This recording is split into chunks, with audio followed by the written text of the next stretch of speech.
Alright, ladies and gentlemen, welcome back. This video is going to be posted extremely late. I have a lot of work to do because these two games I'm recapping now, and then I will recap game 3 tomorrow. But the Nailers decided that they were going to do a 3-game series down in Greensboro with the new kids on the block, the Greensboro Gargoyles. New to the North Division, new to the league, owned by Paul Bissonnette, a former Wheeling Nailer. Let's start out with game 1, shall we? Game 1 wasn't really that very much eventful until the 6:36 mark when Jordan Kaplan gets a nice shot and his first of the season on a weird backhander that went in. That was pure skill. Not gonna lie, that was pure skill. And that he would be assisted by Brent Johnson, who would get his second assist, and David Brazil, who would get his third assist. And that would be all the scoring for the first period. Um, Here on to the second period. Connor Lockhart would get us going at the 5:42 mark, get his third of the year, assisted by Ryan Massey, his first of the year, and Logan Pietola, his fourth of the year. And then at the 9:07 mark, Zach Yordahl would get his second of the season, assisted by Jordan Kaplan, who would get his third assist of the season. Now, I know what you're saying, right? Wheeling Nailers have a 3-0 lead going into the third period. Gotta be easy, right? Gotta be nice and clean. Let me give you a little bit of advice. Keep your foot on the gas. Earlier in that week, the Wheeling Nailers affiliates played. Granted, it was not against the same ECHL affiliate. However, the Pittsburgh Penguins would hold a 3-0 lead against the Toronto Maple Leafs. They would go on to lose that game 4-3. The Wilkes-Barre Scranton Penguins would hold a 3-0 lead on the Toronto Marlies. They would go on to lose that game 4-3 in overtime. Will the Nailers blow a 3-0 lead? Guess you'll find out right now, huh? We would not start out great, let me tell you. As David Gagnon, I don't know how to pronounce that last name, but David Gagnon would get his third as a gargoyle, assisted by Ethan Lay at the 18:17 mark. It was a power play goal. Or no, sorry, that was the end of the second period. My apologies. Still, remember what I said. 3-1 lead. Don't blow it. Anyways, also, we did not start out great. As Denny Gore would at the 16:15 mark would get his third of the year, assisted by Trevor Zins for Greensboro. All right, so that is now 3-2. We are in straight panic mode. However, where there is a way, where there's a will, there's a way. And our hero was our good old captain, Matthew Corsia, at the 19:22 mark. I apologize. 19:22 mark, he would get his third goal of the year, and that would be your final for game 1. The final is 4-2. These shots on goal, Wheeling would have 12 in the first, 17 in the second, 2 in the third, for a total of 31. Greensboro would have 10 in the first, 9 in the second, 8 in the third, for 27. On to game 2. Now, if you may have noticed, there's a shot total for game 1, but not for game 2. That's because didn't really have a whole lot of room, because this game, as you would soon come to find out, went a little bit of a long way.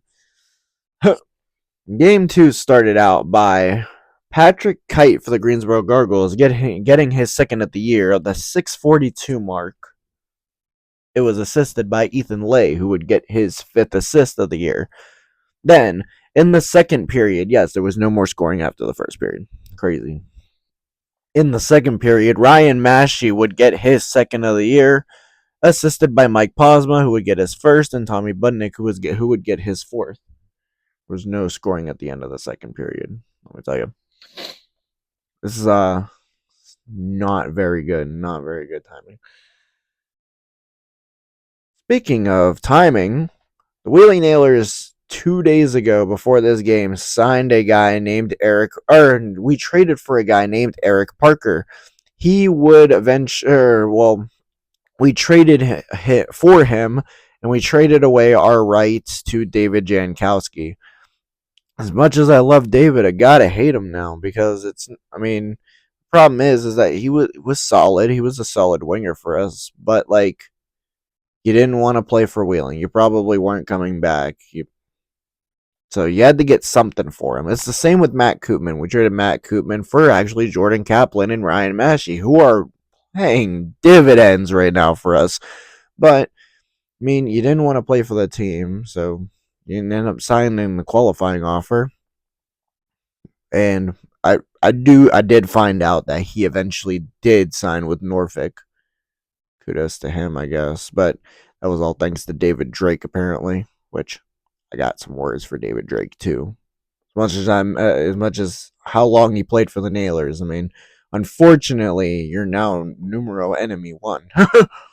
So, but it didn't take long for Eric Parker to make himself known. You will remember that name because he will be important in tomorrow's video. He would get his first of the year at the 227 mark, assisted by Craig Armstrong, who would get his first assist, and Connor Lockhart, who would get his second assist of the year. Then, unfortunately, David Gagnon would get his fourth of the year and tie the game up at the 541 mark, assisted by Colton Leader, who would get his first assist, and Anson, I don't know how to say that name. Tomorrow's video, I will get that name correct. I promise you, I will get that name correct. So, speaking of a little bit long, this game did not end in the third period. It did not end in overtime. This game went all the way to a shootout. Crazy.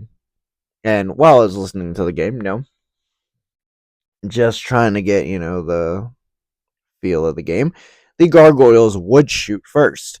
They would come out with Denny Gore, who would miss his first shot. The Nailers would respond with Ryan Massey, who would also miss his first shot. The Gargoyles then went to David Gagnon, who's been phenomenal this whole series, but he would miss his shot. Wheeling would go to Max Graham, who's done really well. Unfortunately, did not score here. He missed that shot. Then the Gargoyles would go to Patrick Newell, who Jake Smith is a god. He would also miss his shot or not score on his opportunity. The Nailers would then go to Connor Lockhart, who's done fairly well. He's done a pretty good job for us this season. Unfortunately, he would not score. The Gargoyles would then go to Jake Elmer, who, as he might try, did not score. I know. It's depressing, ain't it? Jordan Kaplan would then go next for the Wheeling Nailers, and as much as how well he's been playing so far this year, also he would not score, very unfortunately. The Gargoyles would then go to Tyler Weiss, who would not score. He just wouldn't score. Finally, the Nailers next shooter and final shooter is good old Logan Pietola, who would go down the ice, take the shot, and make it and send it home. Well, send it to the next day because this was the second game of 3. So, Nailers would get the win here, 3-2 in overtime or in a shootout is your final. And come back tomorrow, where tomorrow I will have Game 3's review.